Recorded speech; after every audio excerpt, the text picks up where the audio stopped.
મધ્યરાત્રિએ ઉલ્કા વર્ષા થવાની છે। સ્વાતિ નક્ષત્રમાં ઉલ્કા વર્ષા થોડા કલાકો માટે થવાની છે અને તે બધાએ અવશ્ય જોવી જોઈએ। આ થોડા કલાકો માટે જે અવકાશીય ઘટના ઘટવાની છે તે વિશે વધુ માહિતી ખગોળશાસ્ત્રી દિવ્યદર્શન પુરોહિતે આપી છે। 2026ની સર્વપ્રથમ ખગોળીય ઘટના રૂવાડા ઊભી કરી દેનારી રહેશે, કેમ કે આજે મધ્યરાત્રિએ, આજની વાત કરીએ છીએ શુક્રવારની મધ્યરાત્રિએ લગભગ 2:30 વાગ્યાની આસપાસ સ્વાતિ નામનું નક્ષત્ર બધાને ખબર જ હશે, ઉત્તર પૂર્વની વચ્ચે દેખાય છે। એ સ્વાતિ નક્ષત્રની આસપાસથી ખરતા તારા દેખાશે, પરંતુ ગઈકાલે ચંદ્રમા પૃથ્વીની ખૂબ નજીક હતો। એક 1લી તારીખે ને 3જી તારીખે સુપરમૂન હશે, એટલે કે આજે 14નો ચંદ્રમા હશે, એટલે ચંદ્રમાની ચાંદની નડશે।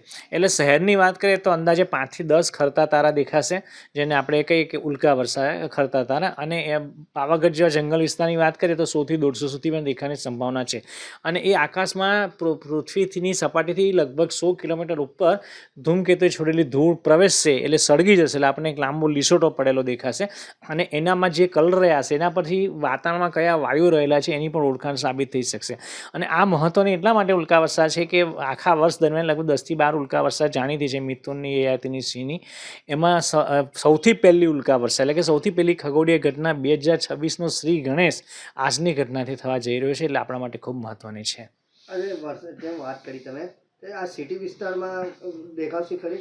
હા, બહુ સરસ ક્વેશ્ચન છે। સિટી વિસ્તારમાં પણ દેખાશે, પરંતુ શહેરમાં છે ને રાતે 2:30 થી 5 જોજો, કેમ કે શહેરની લાઇટ મોટાભાગની 2:30 વાગ્યા પછી બંધ થઈ ગઈ હોય અને વાતાવરણમાં જે પ્રદૂષણ હોય, ધૂળ, એ બધું નીચે ઉતરી ગયું હોય, એટલે વાતાવરણ ઘણું ચોખ્ખું હોય।